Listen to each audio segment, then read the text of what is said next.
नमस्कार दोस्तों।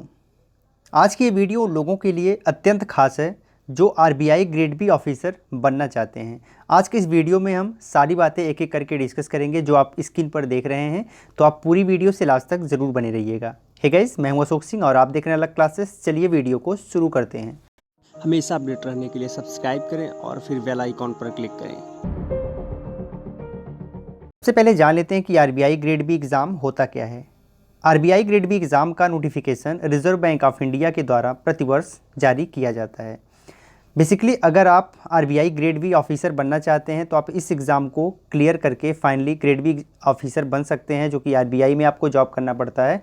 एंड अगर आप फाइनेंस सेक्टर में अपना करियर बनाना चाहते हैं तो ये आपके लिए एक बेस्ट एग्ज़ाम है, जिसे क्लियर करके आप फाइनेंस सेक्टर में काफ़ी अच्छा करियर बना सकते हैं। जब भी आरबीआई ग्रेड बी ऑफिसर्स के लिए नोटिफिकेशन जारी किया जाता है तो बेसिकली 3 डिपार्टमेंट के लिए ये नोटिफिकेशन जारी किया जाता है, जिसमें सबसे पहले officers in grade B general होता है, second officers in grade B department of economic and policy research में होता है, एंड थर्ड होता है officer in grade B department of statics and information management. अगर हम इसे शॉर्ट फॉर्म में देखें तो जो दूसरा वाला है उसे हम DEPR कहते हैं, जबकि जो थर्ड वाला है उसे हम DSIM कहते हैं। ठीक, तो ये भी आपको ध्यान रखना है क्योंकि फ्यूचर में हम इन्हीं टर्म्स का यूज़ करेंगे। अब बात आती है एलिजिबिलिटी क्राइटेरिया की। तो बेसिकली यहाँ पर अलग अलग पोस्ट हैं, जैसा कि मैंने पहले ही कहा। तो अगर आप यहाँ जनरल के लिए अप्लाई करना चाहते हैं, यानी कि ऑफिसर ग्रेड बी जनरल के लिए अप्लाई करना चाहते हैं, तो इसके लिए कम से कम 60% मार्क्स आपके बैचलर में होने चाहिए, यानी आपने यूजी किया हो, अंडर ग्रेजुएट आपका कंप्लीट हो 60% मार्क्स के साथ। इसके अलावा आपके क्लास 12th एंड 10th में भी अच्छे खासे मार्क्स हों। और यहाँ पर अगर हम SC ST की बात करें तो 50% मार्क्स यहाँ पर SC ST के लिए चाहिए, जबकि जनरल के लिए जो मैंने पहले बताया 60% मार्क्स आपके बैचलर 10th एंड 12th में होने चाहिए। अगर आप दूसरे पोस्ट की बात करें तो अगर आप ग्रेड बी DEPR के लिए अप्लाई करना चाहते हैं तो इसके लिए आपके पास मास्टर डिग्री होनी चाहिए इकोनॉमिक्स में, या फिर इकोनोमेट्रिक्स में होनी चाहिए, या फिर आपके पास क्वांटिटेटिव इकोनॉमिक्स में हो, या फिर मैथमेटिकल इकोनॉमिक्स में हो, इंटीग्रेटेड इकोनॉमिक्स में हो, तो आप इजीली इसे अप्लाई कर सकते हैं। इसके अलावा अगर आपके पास फिनेंस में भी मास्टर डिग्री है तो भी आप इस पोस्ट के लिए, सेकंड पोस्ट के लिए अप्लाई कर सकते हैं। लेकिन ध्यान रखना है कि कम से कम 55% मार्क्स आपका एटलीस्ट हो। अगर आप SC ST हैं तो कम से कम 50% मार्क्स आपके मास्टर डिग्री में होना चाहिए।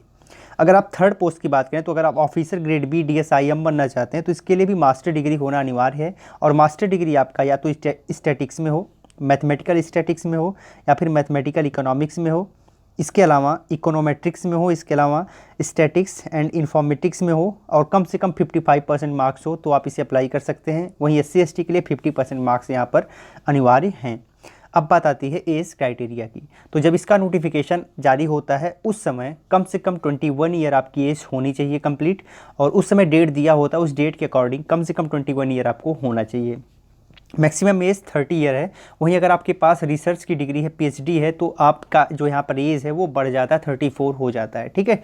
अब एप्लीकेशन फ़ीस के रूप में आपसे 850 रुपये लिया जाता है जनरल OBC के लिए, और SC ST PH के लिए मात्र 100 रुपये एप्लीकेशन फ़ीस है। इस फीस को पे करके आप इजीली इसे सबमिट कर सकते हैं। अब हम बात कर लेते हैं सिलेक्शन प्रोसेस की, लेकिन इससे पहले जान लेते हैं अटेम्प्ट्स के बारे में। तो बेसिकली यहाँ पर लिमिटेड अटेम्प्ट्स होते हैं जनरल कैटेगरी के लिए।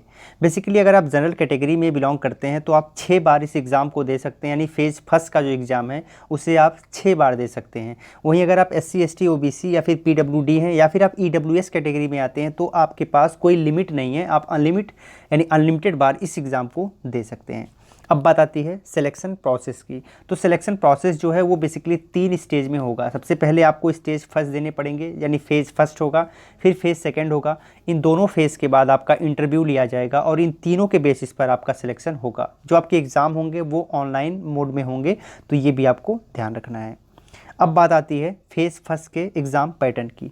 अब यहाँ पर हम जनरल पोस्ट की बात कर रहे हैं। जो आपका जनरल पोस्ट है उसके लिए कैसा एग्ज़ाम पैटर्न होगा, तो बेसिकली यहाँ पर 4 सेक्शन से क्वेश्चन पूछे जाएंगे, जिसमें जनरल अवेयरनेस है, इंग्लिश लैंग्वेज है, थर्ड है क्वांटिटेटिव एप्टीट्यूड, एंड लास्ट है रीजनिंग। इससे मिला के 200 मार्क्स के क्वेश्चन पूछे जाएंगे, जो कि 120 मिनट में आपको सॉल्व करने पड़ेंगे। ये तो हो गया फेज़ फर्स्ट का बात। अब बात आए फेज़ सेकंड की।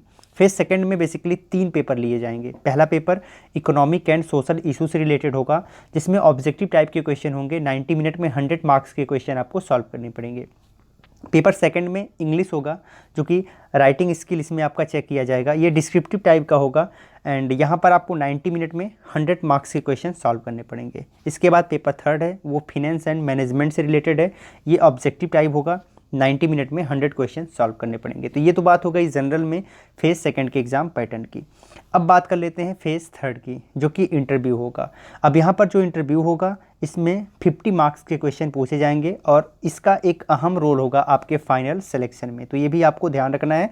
आप इंटरव्यू के लिए जो भी माध्यम आप चूज करना चाहते हैं वो चूज कर सकते हैं, जैसे हिंदी या फिर इंग्लिश, वो आपके ऊपर है। और जो पीछे एग्ज़ाम है वो भी आप हिंदी या इंग्लिश में चूज कर सकते हैं, आपके पास पूरी स्वतंत्रता है। अब बात आती है exam pattern DEPR and DSIM के लिए। अब यहाँ पर सबसे जो पेपर फर्स्ट आपका होगा वो ऑब्जेक्टिव टाइप का होगा और स्टैटिक्स बेस्ड होगा। यहाँ पर बताना चाहेंगे कि 120 मिनट में आपको 100 मार्क्स के क्वेश्चन सॉल्व करने पड़ेंगे। सेकंड पेपर होगा डिस्क्रिप्टिव टाइप का होगा, ये भी स्टैटिक्स बेस्ड होगा एंड यहाँ पर आपको क्वेश्चन कंप्यूटर पे दिखाए जाएंगे, लेकिन आपको सॉल्व करना पड़ेगा पेन और पेपर की मदद से। 180 मिनट में 100 मार्क्स के क्वेश्चन सॉल्व करने पड़ेंगे। पेपर थर्ड होगा वो इंग्लिश का होगा, डिस्क्रिप्टिव होगा एंड आपको टाइप करना पड़ेगा कीबोर्ड की मदद से। ये 90 मिनट में 100 मार्क्स के क्वेश्चन इसमें भी सॉल्व करने पड़ेंगे। सबको ऐड कर दें तो 300 मार्क्स के क्वेश्चन आपको सॉल्व करने पड़ेंगे। अब बात आती है सिलेबस एंड बुक्स की।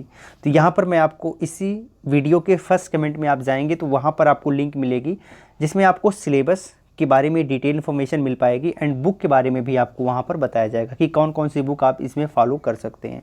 तो आप इसी वीडियो के फर्स्ट कमेंट को ज़रूर फॉलो करिए, जहाँ पर आपको काफ़ी इन्फॉर्मेशन मिल पाएगी। अब हम बात कर लेते हैं इसके सैलरी की। तो जो आपको बेसिक पे मिलता है वो 35,150 रुपये पर मंथ के हिसाब से होता है, लेकिन इसमें बहुत सारे भत्ते भी ऐड हो जाते हैं और इसके बाद जो आपका फाइनल पे आउट बनता है वो 77,208 रुपये के अप्रॉक्स बनता है। तो ये तो बात हो गई आपके सैलरी की। गाइस, जो RBI का ग्रेड बी ऑफिसर होता है वो बैंक PO के बराबर होता है, तो ये भी आपको जान लेना चाहिए। आप बताइए आपको ये वीडियो कैसे लगी, कमेंट में लिख के। अगर अच्छी लगी हो तो आप लाइक करिएगा, शेयर करिएगा। अगर आपने अब तक हमें सब्सक्राइब नहीं किया है, सब्सक्राइब करके घंटी पर प्रेस करके ऑल नोटिफिकेशन को ऑन कर लीजिएगा, जिससे फ्यूचर में हमारी वीडियो सबसे पहले आपको मिल पाएँ। और यहाँ पर एक चीज़ बताना चाहेंगे कि इस वीडियो से रिलेटेड अगर आपकी कोई क्वेरी है तो आप सीधे हमें इंस्टाग्राम पर मैसेज कर सकते हैं। इंस्टाग्राम पर जुड़ने के लिए इसी वीडियो के डिस्क्रिप्शन में लिंक मिल जाएगा, जहाँ से ईजिली आप इंस्टाग्राम पर हमें जुड़ सकते हैं और वहाँ से आप डायरेक्ट मैसेज के द्वारा प्रश्न पूछ सकते हैं।